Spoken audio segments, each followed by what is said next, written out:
Day 2 of testing for the 2024 Formula 1 season has come to an end, and today was a very different day in comparison to yesterday. The morning session was disrupted due to a drain cover incident, but the afternoon session added on time in order to make up for that, so hopefully only minimal time and data was lost for the teams. Now, as we've mentioned before, testing times are to be taken with a pinch of salt. But in the end, it was Carlos Sainz who pitched up the fastest time of the day with a 1:21.9 on the C4 soft compound tyre. Now, the majority of other runners were posting their times on the C3 compound, with Sergio Perez coming in second and Lewis Hamilton following up in third. Lando Norris was in fourth with a time of 1:31.2 and Daniel Ricciardo behind him in the brand new branded RB. Charles Leclerc behind him with a 1:31.7, followed by Lance Stroll and Esteban Ocon. Valtteri Bottas and Oscar Piastri closed out the top 10, both on a 1:32. Logan Sargent pitched up in 11th with a 1:32.5, followed by Fernando Alonso, Zhou Guanyu, Pierre Gasly, Kevin Magnussen, Nico Hülkenberg and Yuki Tsunoda rounded out the times for today. I am Steph Wentworth, and joining me all the way from Bahrain we have Alex Kalinauckas and also Haydn Cobb from the UK. Alex, let's start with you. You've been trackside at Bahrain all day today, lucky you. Tell us any issues you've spotted throughout any of the teams. Have any of them had any particular struggles today? Yeah, very lucky. Thanks, Steph. It's genuinely one of the biggest pleasures of my job. Very much getting trackside whenever I can at F1 events, and yeah, given its testing, that means we can spend an extended period of time out in the sun. It's thankfully for me and my ridiculous complexion, not too hot here in Bahrain, so not been boiling out there trackside. If anything, actually, going out there now, it's you need a jacket, which I neglected to bring, but whatever. We shall make do. Yeah, it was as fascinating as ever. I think I covered, I'd say, a good 75% of the track today. Didn't really get down to the first turns where you would have seen, if you're watching the live TV coverage or even the sort of clips that F1 are putting out, Esteban Ocon having a massive lock-up in the Alpine, pretty noticeable. Didn't really get off the brakes very quickly, and that flat spot was certainly catching, so that'll be something that Alpine will want to look into. But yeah, sort of braking was one of the things I really wanted to talk about, because when I was out there we call it the morning session for simplistic reasons, because here in Bahrain it goes into the afternoon here as well, but obviously back in Europe, or well, particularly if you're back in Europe where you're watching, it's going to be the morning session for you. But yeah, just really interesting watching down at the turn 8 hairpin, because it's quite a steep descent down to that point. It's quite gusty, the wind's acting on the cars a fair bit. Essentially what we're looking for is just how stable the cars are under braking, whether the nose is diving down. There's been a lot of chat about the anti-dive effect and things like that, and where you can potentially find lap time, but more critically, just confidence for the drivers. And what I thought was particularly interesting was that Aston Martin and Mercedes, and that time it was Fernando Alonso at the wheel for the Aston Martin and Lewis Hamilton at the wheel for the Mercedes, both of those cars were really bouncing a lot more than any of the others. I must admit, I didn't see the Red Bull at that point. It was sat in the garage, but the rest of the cars were pretty much stable throughout. And that, like I said, when we come back and think about the lap time, that's something that historically Lewis Hamilton, when it comes to braking, that's where if you've got the confidence in the car under braking, he can really find a lot of time. So that'll be something interesting that Mercedes in particular will want to look into. And if we stay with Mercedes for the afternoon session, obviously the morning one cut short by the drain issue, as you mentioned, Steph, went round to look at turn 13, which is that sort of not quite double apex, but double turn at the wheel. Corner that feeds onto the short straight, goes down the hill and leads onto the main straight here in Bahrain. And the Mercedes was more often than not sideways. Hamilton was really coming in, just really trying to take a wider line to give the tyres a bit of a breather, but equally he was catching the car every now and then, snapping away. The wind was very strong at that point. It caught out a number of drivers, Carlos Sainz in the Ferrari, Lando Norris in the McLaren, and Lance Stroll once he'd taken over in the Aston Martin. But the key takeaway was that the Mercedes, more often than not, was sideways. The Red Bull, and very interestingly the RB, never seemed to have a problem there. Time off time, totally consistent with just the handling what is quite a tricky turn. That was really interesting, because I then came back to the media centre during the afternoon. Obviously the night had fallen by that point, and the Mercedes did seem to have more of a handle on that. So potentially it's the hot conditions, which is something that historically Mercedes have had to grapple with. Well, we've covered all the negatives there, but let's not dwell too much on those. Let's think about the positives. As you mentioned, Red Bull and RB looking quite strong. Were there any other teams that you spotted that have kind of got a good handle on it, have got good balance of the car. Ferrari and Carlos Sainz were obviously putting in those very quick lap times on the C4 compound. Yeah, definitely. Obviously, they're the sort of headline takeaway with the times today. What I did think was interesting, particularly at that point at turn 13, where the wind was really strong, you can see which cars particularly suffer with things like wind sensitivity, and obviously that's quite a key consideration with the ground effects on these cars. And the slides that I talked about earlier, what was interesting was that Sainz had just started a run. Norris was was fairly deep into one, and so Sainz has got that lovely advantage of nice extra grip. Couldn't help him when it came to having to catch a massive snap of oversteer. He was really on the edge there. Honestly, he was sort of like, whoa, hang on a minute, what's happening there when the Ferrari? So yeah, perhaps a wind sensitivity thing. It's it's something that Ferrari struggled with here in Bahrain a year ago, at various other points of the track here. But yeah, other than that, didn't seem to be having the sort of sliding issue that the Mercedes was having at that point. Fairly consistent for the Ferrari, but just not sort of Red Bull and, like I said, RB consistent. For what it's worth, the Haas was pretty regularly sideways, particularly when it came to putting the power down on the exit of that corner. But the Williams and the Alpine again looked fairly stable. But I would say that they genuinely looked slower coming through the turn. They were getting on the power a lot later, which suggests they're just not carrying as much speed as, say, the frontrunners. Well, focusing on the reigning world champions, the reigning constructors champions in Red Bull, Max Verstappen obviously started off testing yesterday for the full day, and Sergio Perez took over today, but it wasn't as clean or as straightforward a day for him, despite him finishing quite high up in the lap times. Haydn, could you explain kind of what was going on with Perez, what happened to him, Red Bull, and any technical issues and kinks that they might be experiencing? Yeah, definitely. So bright and early this morning, obviously Perez was put in the car, and you think he'll just aim to repeat what Verstappen achieved yesterday. But a couple of laps into his sort of first run, obviously all the material on the cars would be fresh for the day, and it sort of sparked a little brake fire on the front of the car. And that isn't sort of too untypical, particularly when the materials are brand new and these things can happen. But it did cost Red Bull a fair bit of time in obviously putting out said fire and then fixing the issue so it wouldn't repeat itself. And he lost about half an hour into that morning session, then got into his programme. But of course, as we mentioned at the start, with the drain cover and losing that time in the morning, he was only limited to 20 laps, I believe, for the entire morning session. So a little bit on the back foot. Still, like compared to everyone else, was largely in the same boat. But yeah, wasn't as smooth sailing through, largely no fault of his own, no fault at all, to be honest. But yes, as everyone got plenty of run time and he was in the car all day, much smoother in the afternoon.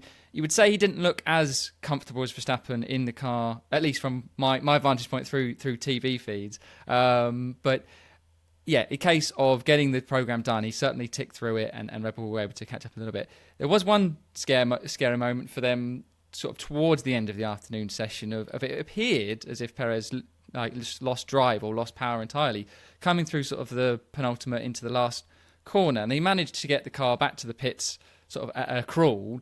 They clearly did a systems reset and managed to check everything over in the safety of the garage. And didn't lose a great deal of time and managed to get going again and complete the day without a further issue. So up and down for Perez, largely through no fault of his own. But yeah, I think this is what testing's all about, as they'll say. It's like, well, you'd rather it happen today than next week when the Grand Prix is happening. Exactly. Better now than during qualifying, am I right? Well, let's move on to Ferrari, because they are one of the few teams who have maintained that rear end suspension layout that they had from 2023. They're hoping to tame that kind of snappy rear end and make the car more drivable. It seemed very planted today, shall we say. How are they looking out there, Alex? And what have both drivers and the team said about the car so far? Yeah, other than the sort of potential wind sensitivity issue that we talked about earlier, Steph, looks pretty consistent from Venturi Trackside. We'll say on the obviously no performance gaining livery side, when night falls here, the lights come on, it looks really insipid, uninspiring, because it's got a matte finish, doesn't glint like say the Aston Martin does. But anyway, woefully sidetracked as ever. I'm afraid I don't have anything to tell you from Carlos Sainz's position, but Charles Leclerc talked quite extensively earlier about what the car is like to drive. He said it's basically consistent with what the team is feeling in the simulator, and that's that it is easier to drive than the SF23, which was quite unpredictable for Ferrari on the edge. Again, we talk a lot about robbing the drivers of confidence and therefore leading to issues. But I think what really Ferrari are very happy about is that what the drivers were feeling in the simulator is translating to what they're feeling on the racetrack. That said, Leclerc is pretty adamant they're a healthy step behind Red Bull, which is not what anybody wanted when it comes to hoping for a closer fight in 2024.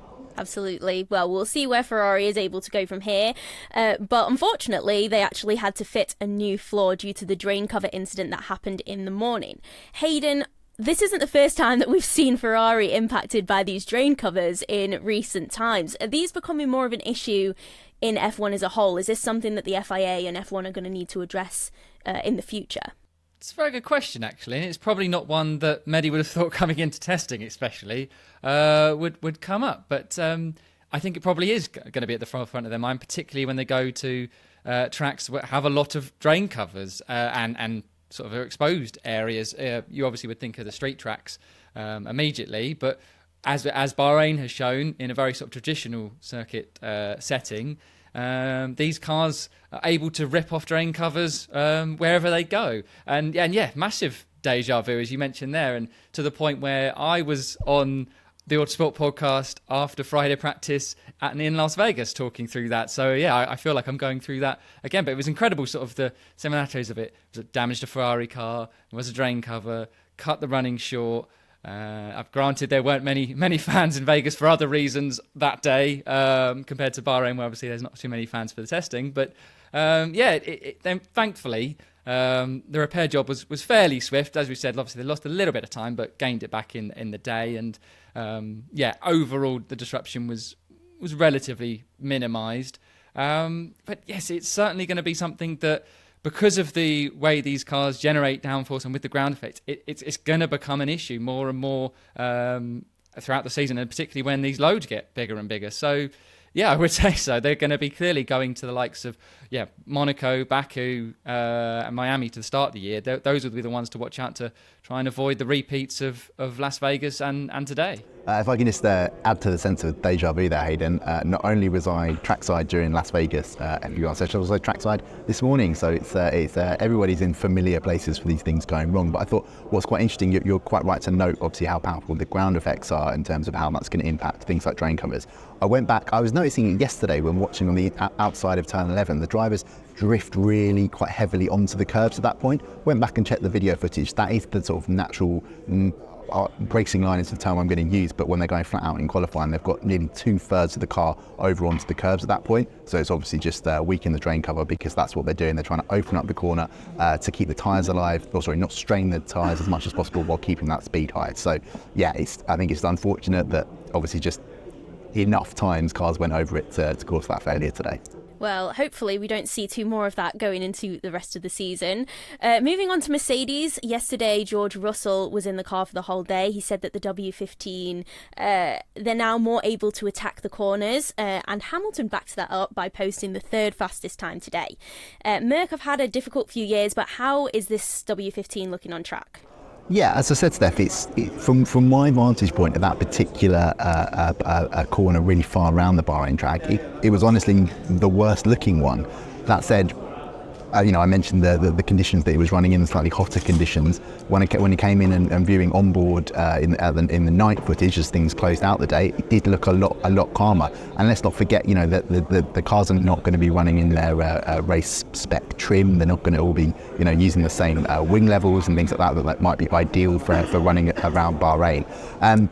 But basically the mood coming out of the camp is not, we've suddenly fixed it, everything's brilliant, but things are a step better. George Russell, talking that the rear end isn't spiteful, which was the key term that the team's talking about in the pre-season, and it's not giving them any of that sort of diva, unpredictable characteristics that it was perhaps happening in the past. So yeah, again, it's a bit like Ferrari. It's good, that's nice, but because they're not feeling like immediate winners, I think there's just a sense of perhaps right now still quite a lot of work to do to catch Red Bull.